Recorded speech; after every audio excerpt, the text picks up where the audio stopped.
Hello viewers, আমি Nobel Shah আপনাদের সকলকে আরো একবার স্বাগত জানাচ্ছি আমার ভিডিও দেখার জন্য। নেটওয়ার্কিং টিউটোরিয়ালস, নেটওয়ার্কিং এর উপরে যে সমস্ত টিউটোরিয়ালস গুলো আছে সেগুলো একটার পর একটা যদি আপনি দেখেন, আই হোপ যে নেটওয়ার্কিং এরিয়াতে আপনার কিছুটা হলেও দক্ষতা বৃদ্ধি পাবে, আপনার জন্য হেল্পফুল হবে এবং ভিডিওগুলো যদি শেয়ার করেন তাহলে অন্যদের জন্য সেটা হেল্পফুল হবে। এখানে আরেকটা কথা জানিয়ে রাখছি, আমার মাইক্রোসফট অফিস 2010 এর উপরে কিছু ভিডিও আছে।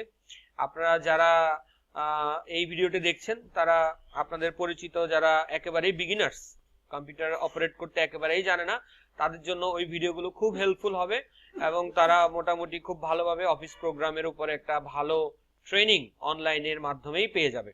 ওকে, তো আমরা আমাদের ট্রেনিং শুরু করি। আজকে আমরা গত ক্লাসে যেটা দেখছিলাম ইউজার রাইটস তারই ধারাবাহিকতা আমরা একটু দেখি যে ইউজার রাইটস কিভাবে কাজ করে। আমরা বলছিলাম যে যখন আমরা নতুন একটা ইউজার ক্রিয়েট করি তার জন্য সে যখন ফার্স্ট টাইম লগ ইন করে তার জন্য একটা প্রোফাইল ক্রিয়েট হয় এবং সেটা ক্রিয়েট হতে একটু সময় নেয়, যার কারণে ডেস্কটপটা আসতে একটু টাইম নেবে। তো আমাদের ডেস্কটপ চলে আসছে। আমরা এখন একটু দেখি যে আমাদের যে এখানে টাস্ক বারে যে টাইমটা দেখতে পাচ্ছি আমরা, ডেট এন্ড টাইম, এটাকে আমরা একটু পরিবর্তন করার চেষ্টা করি। Change date and time settings click করলাম এন্ড দেন আমি বললাম change date and time, click করলাম। দেখেন ও আমাকে বলছে যে no you can't do this, এটা অ্যাডমিনিস্ট্রেটর ছাড়া পারবে না। এখন যদি একজন অ্যাডমিনিস্ট্রেটর তাকে এই রাইটসটা দেয়, এটাকে আমরা ইউজার রাইটস বলছি, এই রাইটসটা দেয়, এই পারমিশনটা যদি দেয় যে সে যেন ডেট টাইম পরিবর্তন করতে পারে, তাহলেই কেবলমাত্র সে সেটা করতে পারবে। আরেকটা জিনিস দেখেন, চেঞ্জ টাইম জোন, ক্লিক করেন। এখানে কিন্তু সে টাইম জোন চেঞ্জ করতে পারছে, কেমন? কিন্তু যদি আমরা ইউজার রাইটস অ্যাসাইনমেন্ট থেকে এটাকে বলি যে ইউজার্স যে গ্রুপটা আছে সেই গ্রুপটা টাইম জোন চেঞ্জ করতে পারবে না, তাহলে কিন্তু সে টাইম জোনও চেঞ্জ করতে পারবে না। কথা কি বুঝতে পেরেছেন? বাই ডিফল্ট ইউজার গ্রুপের মেম্বারদের টাইম জোন চেঞ্জ করার পারমিশন থাকে, যার কারণে সে সেটা পারছে। কিন্তু যেহেতু চেঞ্জ ডেট এন্ড টাইম এটা করার পারমিশন থাকে না, যার কারণে সে এটাকে দেখেন চেঞ্জ করার সময় তাকে বলছি ইউজার নেম এন্ড পাসওয়ার্ড লাগবে, এছাড়া সেটা করতে পারবে না। তো আমরা একটু দেখি যে ইউজার রাইটস অ্যাসাইনমেন্ট ব্যবহার করে কিভাবে আমরা এদেরকে এই পারমিশন গুলো দিতে পারি যাতে করে সে এটা চেঞ্জ করতে পারে। কেমন? তো ইউজার রাইটস অ্যাসাইনমেন্টে যাওয়ার জন্য আমরা কন্ট্রোল প্যানেলে যেতে পারি। কন্ট্রোল প্যানেল থেকে আমরা চলে যেতে পারি কন্ট্রোল প্যানেল থেকে আমরা চলে যেতে পারি হচ্ছে এখানে ক্যাটাগরিটাকে আপনি একটু লার্জ আইকন করে নেন, তাহলে একটু সুবিধা হবে। ক্যাটাগরিটাকে লার্জ আইকন করে এখানে দেখেন অ্যাডমিনিস্ট্রেটিভ টুলস পেয়ে যাব আমরা। অ্যাডমিনিস্ট্রেটিভ টুলস, এখান থেকে আমরা চলে যাব হচ্ছে local security policy. Local security policy দেখেন আমাকে বলছে you do not have permissions to perform this operation again because I am a normal user, I can't do this. আমি পলিসি চেঞ্জ করার পারমিশনও আমার নেই, তাহলে আমাকে অবশ্যই কি করতে হবে? একজন অ্যাডমিনিস্ট্রেটিভ অ্যাকাউন্ট দিয়ে আমাকে লগ ইন করতে হবে। তো তার জন্য আমি একটু লগ আউট করে নিচ্ছি, সাইন আউট, এন্ড দেন আমাদের যে অ্যাডমিনিস্ট্রেটর অ্যাকাউন্টটা আছে সেটা হচ্ছে আপনার ইউজার নেমটা ছিল ট্রেনার। ওকে, সো মেশিন নেমটা ছিল W8R26 এন্ড দেন ইউজার নেমটা ছিল ট্রেনার, যে আসলে একজন অ্যাডমিনিস্ট্রেটিভ অ্যাকাউন্ট এবং যার সমস্ত কিছু করার পাওয়ার আছে। পাসওয়ার্ডটা যেটা আমি পাসওয়ার্ডটা টাইপ করলাম W8R26 ট্রেনার ছিল না টিচার ছিল, I am not sure. Oh my goodness, trainer ছিল।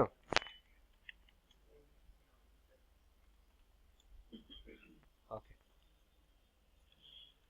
সো আমি এখন অ্যাডমিনিস্ট্রেটিভ অ্যাকাউন্ট নিয়ে ঢুকলাম এন্ড দেন আমি এবার কন্ট্রোল প্যানেলে যাচ্ছি। Control panel, then administrative tools, then local security policy.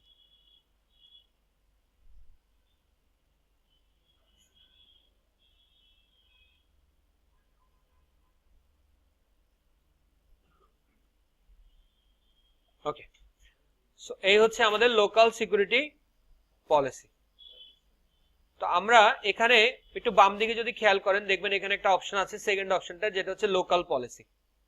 কেমন? লোকাল পলিসি এখানে আমরা আগেও এসেছিলাম, আপনাদের নিশ্চয়ই মনে আছে। আমরা ওই যে সিকিউরিটি অপশনসে গিয়েছিলাম, সিকিউরিটি অপশনস গুলো থেকে আমরা কি পেয়েছিলাম?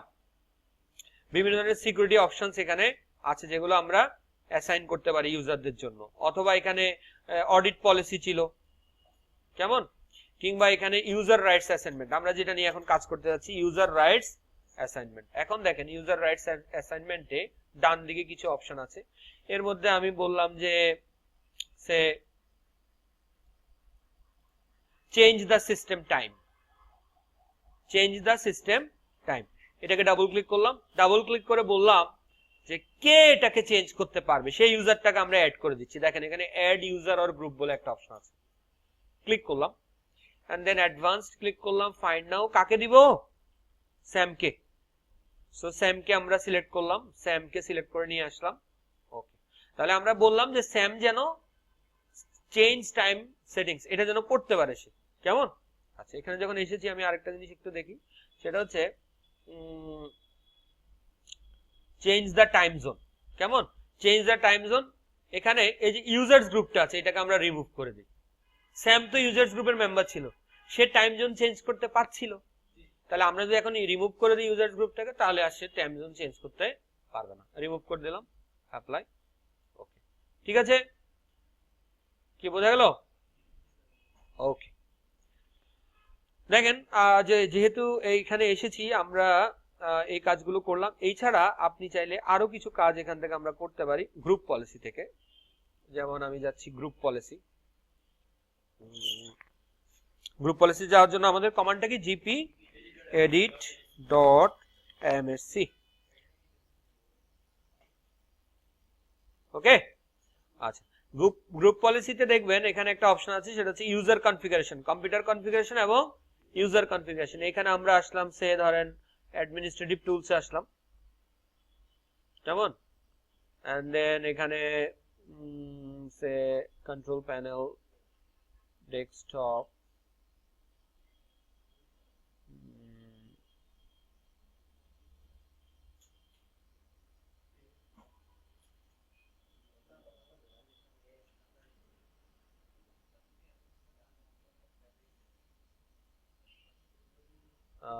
Windows components,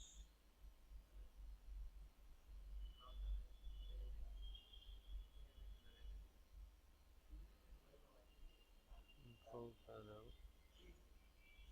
ওকে, সে বললাম যে prohibit access to control panel and PC settings. Okay, এটাকে আমরা বললাম, ডাবল ক্লিক করলাম, প্রহিবিট অ্যাক্সেস এনেবল করে দিলাম। কি বললাম? Prohibit access to control panel and PC. তার মানে হচ্ছে এই ইউজারটা কন্ট্রোল প্যানেলে অ্যাক্সেস পাবে না এবং পিসি সেটিংসও অ্যাক্সেস পাবে না। ঠিক আছে, okay, apply. Okay, now what we have to do, আমাদেরকে কি করতে হবে? আরেকটা কাজ আমাদেরকে এখান থেকে করে নিতে হবে, সেটা হচ্ছে জিপি আপডেট ফোর্স। যদিও সমস্ত কিছুর জন্য জিপি আপডেট ফোর্স করার প্রয়োজন নেই, এমন অনেক পলিসি আছে যেগুলো সাথে সাথে ইফেক্ট হয়, পলিসিকে আপডেট করতে হয় না। আবার কিছু পলিসি আছে যেগুলো আপডেট না করলে হবে না। ওকে, আচ্ছা, তো আমরা একটু লগ আপ করি এবার, সাইন আউট। এন্ড দেন আমাদের ইউজারটার নাম কি ছিল? মেশিনটার নাম কি? W8R26। এন্ড দেন মেশিন ইউজারটার নাম হচ্ছে স্যাম। পাসওয়ার্ড কি ছিল স্যামের? পাসওয়ার্ড বড় হাতের P @SSW0RD পাসওয়ার্ড। ওকে, সো আপনি একটু পাসওয়ার্ড দেওয়ার সময়, আমি আবারও বলছি, যদিও খুব সিলি হয়তো শোনাবে, কিন্তু তারপরেও বলছি, পাসওয়ার্ড দেওয়ার সময় একটু মনে রাখতে হবে যে আসলে পাসওয়ার্ডটা কি দিয়েছেন, কারণ কমপ্লেক্সিটি যখন করতে যাবেন তখন হয়তো বা এমন হতে পারে যে পাসওয়ার্ড দিয়ে আপনি নিজেই ভুলে গেছেন, তখন সেটা আপনাকে অনেক পেইন দিবে, আপনাকে অনেক কষ্ট দিবে। অবশ্যই পাসওয়ার্ডকে ডকুমেন্টেশন করা উচিত, মানে এটাকে একটা সিকিউর প্লেসে রাখতে হবে। ডকুমেন্টেশন তো করবেনই, কিন্তু সেটা অবশ্যই কেন সিকিউর প্লেসে থাকে। নাও লুক, আমরা বলছি যে আমরা কি করব, আমরা চেঞ্জ ডেট এন্ড টাইম সেটিংসে গেলাম। ওকে, সো আমরা এটা অফ করে দিয়েছি, যার কারণে সেটা করতে পারছে না। ক্লিয়ার? বোঝা গেল? তারপরে আমরা বলছিলাম কন্ট্রোল প্যানেলে যাওয়ার কথা নাকি, control panel has been cancelled. Okay, so আপনি যেগুলো যেগুলো বন্ধ করে রাখবেন সেগুলো সেগুলো সে করতে পারবে না। ক্লিয়ার, বোঝা গেল? তো এই পলিসি, গ্রুপ পলিসিতে তো যাওয়ার প্রশ্নই আসে না, গ্রুপ পলিসি তো যেতেই পারবে না।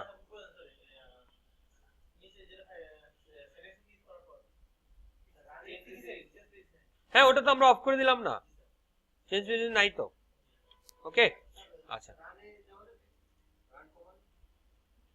আপনি যদি মানে প্রি সেটিং বন্ধ করে দেন তাহলে আপনি কোনোভাবেই সেখানে আর ঢুকতে পারবেন না, সেটা রান দিয়েই হোক যেভাবেই হোক।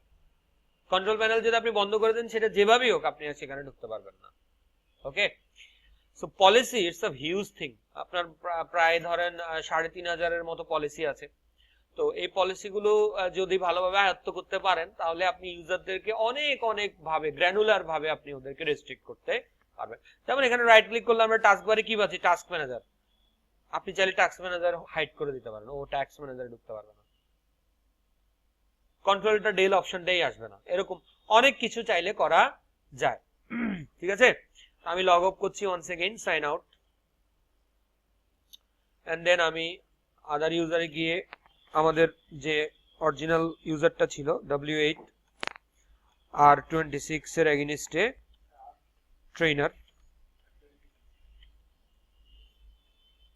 পাসওয়ার্ড ছিল 123। Okay, now if you want to change the policy settings again you can go to policy, আপনি এভাবেও যেতে পারেন পলিসিতে, পলিসি টাইপ করে লোকাল, অথবা আমরা যেভাবে গিয়েছিলাম এখান থেকেও আসবে, কিন্তু এটা আসলে ভিএম নিয়ে কাজ করলে অনেক কিছু হয় না। Right click, control panel, the application has been cancelled due to restriction of effect of computer. I don't know, এটা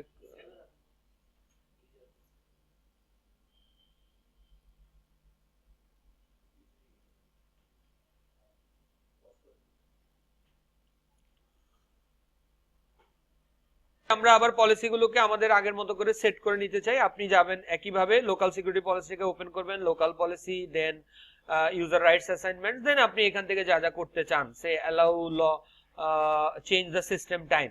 ওকে, এখানে আপনি যেই যাকে যাকে আপনি অ্যালাউ করবেন তারা তারা চেঞ্জ করতে পারবে, আর যাদেরকে অ্যালাউ করবেন না তারা তারা এটা করতে পারবে না। কেমন? তো ঠিক আছে, আজকে এই পর্যন্তই ইউজার রাইটস অ্যাসাইনমেন্ট। পরবর্তী ক্লাসে আমরা অন্য কোনো টপিকস নিয়ে আলোচনা করব। ততক্ষণ পর্যন্ত আপনারা সবাই ভালো থাকবেন। আপনাদের সাথে আমার পরবর্তী ভিডিওতে আবার নিশ্চয়ই দেখা হবে। বাই।